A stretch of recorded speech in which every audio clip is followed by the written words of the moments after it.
Bonjour à tous. Et si on créait une entreprise que pour les femmes? Une entreprise où il n'y aurait que des femmes, dirigée par une femme, pour les femmes, avec les femmes. Eh bien, c'était le rêve de Samantha Brick, une Anglaise qui travaillait dans l'audiovisuel, qui travaillait dans la production de shows télévisés, et qui s'est dit, j'aimerais créer une entreprise basée sur le sisterhood. Le sisterhood, si on traduit, c'est la fraternité ou l'équivalent féminin de la fraternité. Alors c'est très bizarre, j'ai essayé de chercher un synonyme à fraternité en féminin. En anglais, vous avez brotherhood pour fraternité et sisterhood pour son équivalent féminin. En français, quand je tape sur Google sisterhood, ça me donne fraternité. J'ai un peu cherché, je me suis dit c'est pas possible. C'est vrai que ça fait longtemps que je ne parle pas français au quotidien et j'ai un peu le français qui se perd de temps en temps. Mais bon, il me reste quand même des bases. Et en cherchant un peu, j'ai trouvé sororité. Donc l'équivalent ou le féminin de fraternité serait sororité. Sauf que c'est un mot que personne n'utilise et je me suis dit, bon, l'usage du mot disparaît avec la disparition de la fonction. Et peut-être qu'on n'utilise plus sororité parce que peut-être que la fraternité ou l'équivalent de la fraternité chez les femmes n'existe pas réellement. C'est vrai qu'on pourrait parler pendant des heures de l'amitié entre femmes, mais je pense qu'il n'y a pas d'équivalent. L'amitié, la fraternité entre hommes est quelque chose de très masculin qui ne peut pas s'appliquer aux femmes. Les femmes ont plutôt tendance à se crêper le chignon et pas trop à être solidaires. Mais bon, revenons au sujet de base. Qui était cette entreprise? Donc Samantha Brick, cette Anglaise, a créé cette entreprise qui est une entreprise de production de shows télévisés. Et pour cela, elle a hypothéqué sa maison pour emprunter 100 000 livres sterling. Et elle s'est dit, j'y crois, je veux cette entreprise basée sur le sisterhood. Il n'y aura que des femmes, hein, les hommes sont exclus, interdiction de postuler, interdiction d'y travailler. Et c'était un peu une première. Sauf que vous verrez qu'à la fin, elle a déchanté. C'est un peu un spoiler, je vous raconte la fin, mais je vous raconterai aussi toute l'évolution de l'histoire. Elle a déchanté parce que non seulement elle a déposé le bilan, elle a été obligée de vendre jusqu'à ses deux dernières voitures pour pouvoir rembourser ses créanciers. Elle a été pratiquement ruinée. Donc elle a expliqué tout d'abord qu'à la création de son entreprise, elle était allée chercher d'anciennes collègues qui avaient travaillé avec elle. Elle leur a présenté le projet en disant «Venez les filles, je crée une boîte que pour les femmes, venez bosser pour moi». Donc sa première désillusion, c'est que les filles qui sont venues travailler pour elle, ou les femmes qui sont venues travailler pour elle, ont demandé les mêmes salaires ou des salaires supérieurs à ce qu'elles avaient avant pour les chaînes de télé pour qui elles travaillaient. Donc déjà, elle s'est dit, la solidarité féminine, je la vois pas trop. Elles savent très bien qu'elle avait hypothéqué sa maison, qu'elle n'avait pas spécialement beaucoup de moyens et qu'elles auraient pu faire un effort en disant, bon, on travaille pour un salaire un peu inférieur au début, puis si ça marche, tu nous augmentes. Eh ben non, elles ont toutes négocié pour avoir de très bons salaires, pour être grassement payées. Donc elle a tout de suite compris déjà que la solidarité féminine, ça n'allait pas très loin. Puis ensuite, elle avait remarqué un taux élevé d'absentéisme. Elle a demandé à une de ses salariés pourquoi elle était venue en retard ou pourquoi elle venait tout le temps en retard. Et l'autre lui répond, «Oh, ben c'est mon train qui part à cette heure-là, je peux pas faire mieux, c'est comme ça». Et l'absentéisme se cumulait avec toutes les autres qui venaient pas travailler parce qu'elles avaient mal au crâne, parce qu'elles avaient leurs règles, parce qu'elles avaient rompu avec leurs copains. Il y avait énormément d'absentéisme, ça l'avait même surpris, elle pensait, elle avait déjà compris au départ que ça allait nuire à son business. La deuxième chose qu'elle a remarqué, c'est les commérages. Les femmes parlaient beaucoup, beaucoup, énormément. Elles étaient plus intéressées par leur petite personne, par leur petite vie, par ce qu'il se passait dans leur vie, que par le travail réellement. Donc elle racontait qu'il y avait des commérages sur leurs copains, sur leurs ex. Il y avait celle qui racontait qu'elle avait baisé avec 3 mecs en même temps. Elle disait que c'était très très cru, que les femmes racontaient vraiment leur rapport sexuel, que ça devenait presque indécent, des choses qu'on ne voyait pas dans les environnements masculins. Donc le commérage posait vraiment problème, elle a essayé d'y mettre fin, ça n'a jamais marché. Puis il y avait celle qui s'était faite larguer par son copain et qui avait passé un mois pratiquement à pleurer, qui ne bossait pratiquement plus, qui posait la tête sur sa table et qui pleurait, qui racontait son passé, qui ne glandait pratiquement plus rien. Et là où elle a été surprise, c'est quand les meufs ont commencé à se foutre des coups de sac dans la gueule. Ça s'est terminé, les histoires de jalousie ont fini avec des bagarres dans les toilettes entre les femmes et elle dit que c'était les plus intelligentes, les mieux payées, celles qui avaient le statut le plus haut dans la compagnie, finissaient par se foutre des coups de sac dans la gueule, dans les toilettes, à se crêper le chignon. Il y avait des bagarres généralisées dans les toilettes avec des femmes qui prenaient parti pour un camp ou pour l'autre, des espèces de clans qui se créaient au sein de cette compagnie.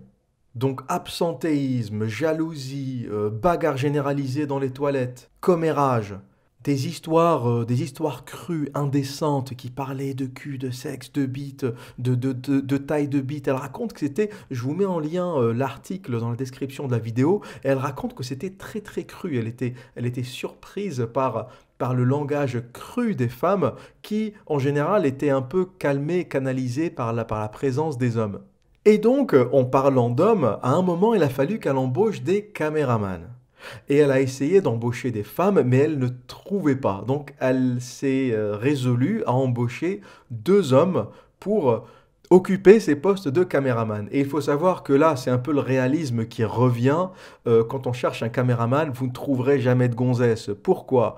Parce que les caméras sont lourdes et porter une caméra pendant 7 heures par jour ou pendant 8 heures par jour pour tourner des scènes, forcément, il faut une certaine force physique. Et donc, les caméramans sont souvent des hommes.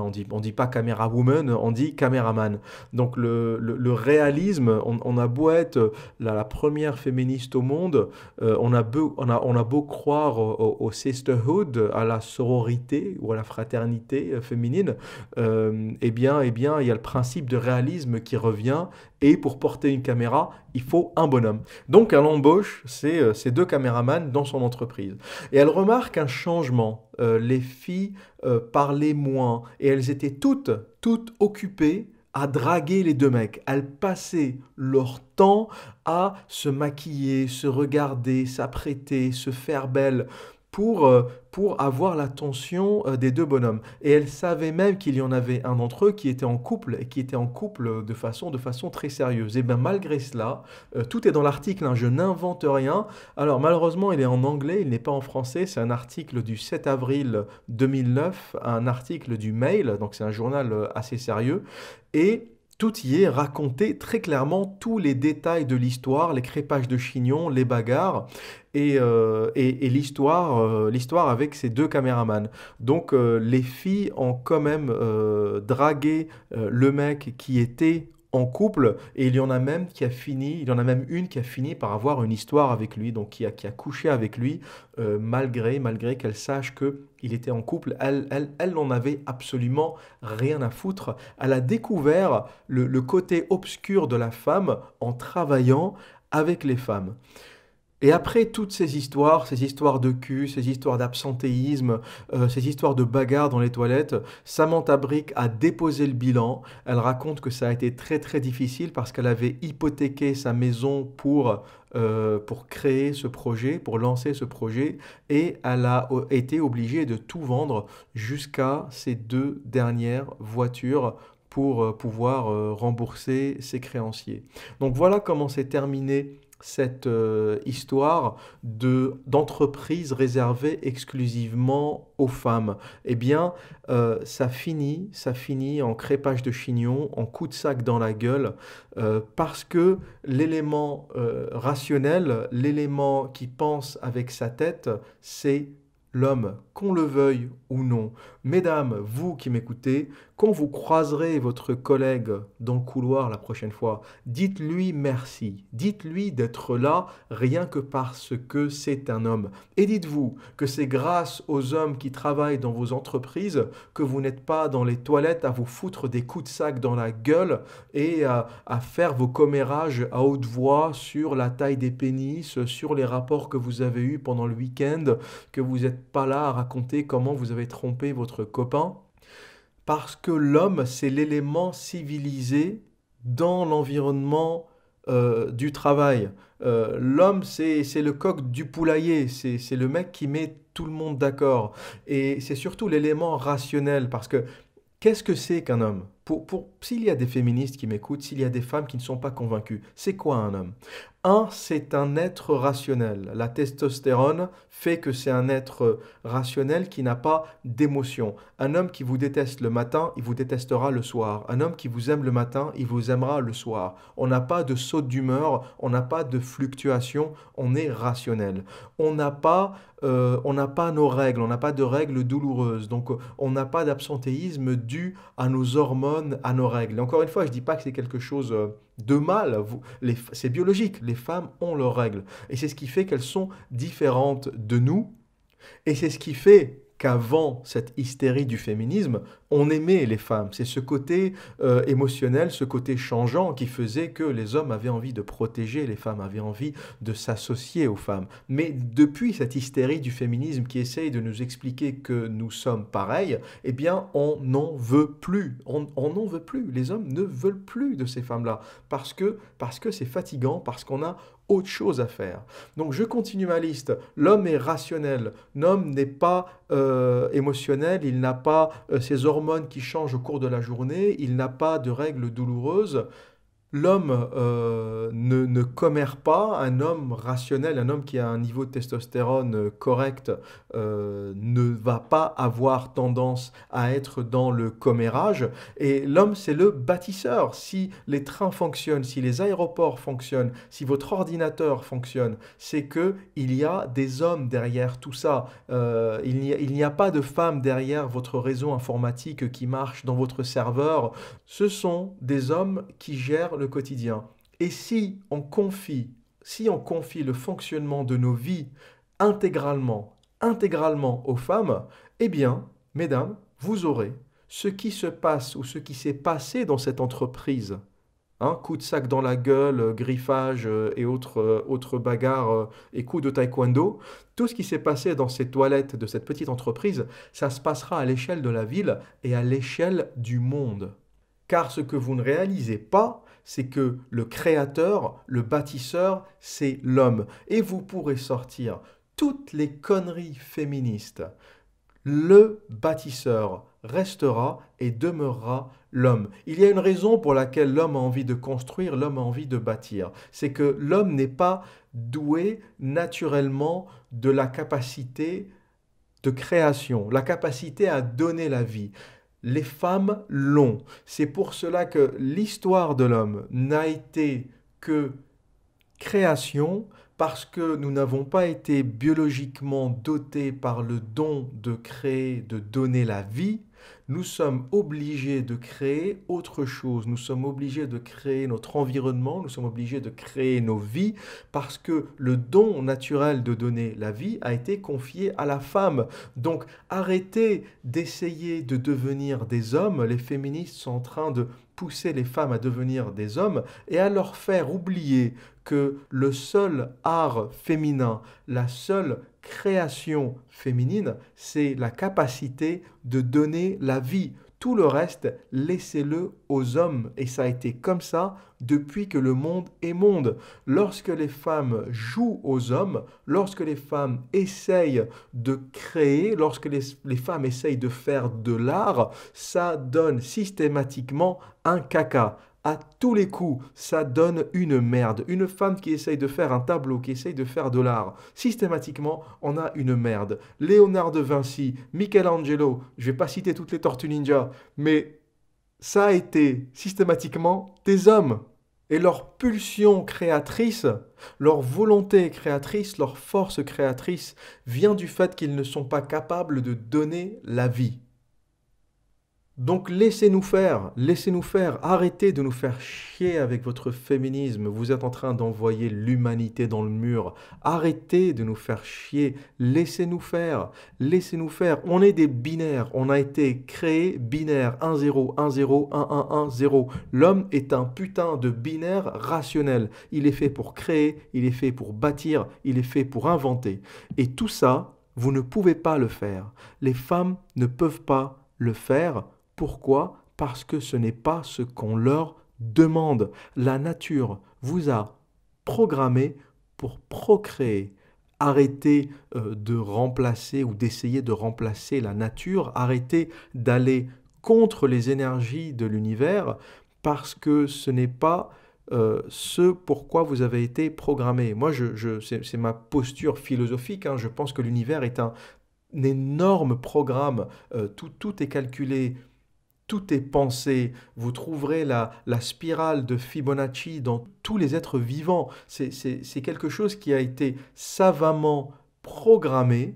Que l'on soit croyant ou pas croyant, ça ne change absolument rien. La création reste un miracle. C'est un miracle généré par de l'énergie, par un programme que personne ne comprend, ou c'est un miracle généré par Dieu si vous êtes croyant. Mais peu importe votre position par rapport à ça, ça reste un miracle, ça reste d'une ingéniosité incroyable.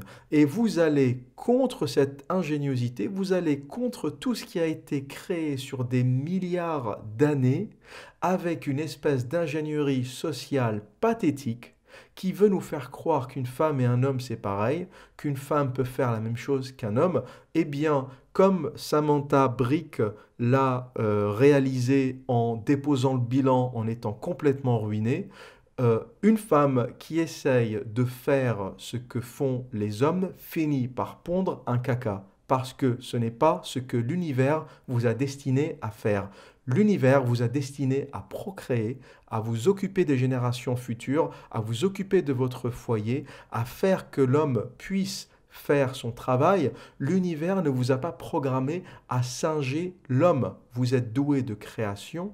Profitez de cette capacité de création que vous avez et utilisez-la. Sinon, ce qui va se passer, ce qui est en train de se passer, c'est que ce que cette businesswoman, Samantha Brick, a expérimenté au niveau de son entreprise va se passer au niveau du monde. Le monde se transformera en une espèce de jungle où il y aura des gonzesses partout en train de se foutre des coups de sac dans la gueule parce que l'élément masculin, l'élément rationnel est absent. Donc pour toutes les femmes qui veulent se lancer dans les affaires et qui veulent créer une entreprise constituée uniquement de femmes, je vous préviens, ça va se finir à coups de latte dans la gueule, à coups de sac Gucci dans la gueule, à coups de griffage, crépage de chignon, parce que 20 femmes dans une boîte, ça s'appelle un poulailler. Et que vous avez besoin des hommes pour que cette société continue à fonctionner. Et pour finir, et encore une fois, j'invite toutes les femmes qui vont rencontrer leurs collègues demain matin ou la semaine prochaine, ou peu importe, mais le prochain collègue que vous rencontrez dans le couloir, dites-lui merci d'exister, merci d'être un homme, parce que c'est un peu grâce à lui que vous ne vous foutez pas des coups de sac dans la gueule. Voilà pour aujourd'hui. Et que dire d'autre? Eh bien, d'ici là, prenez soin de vous et à très bientôt.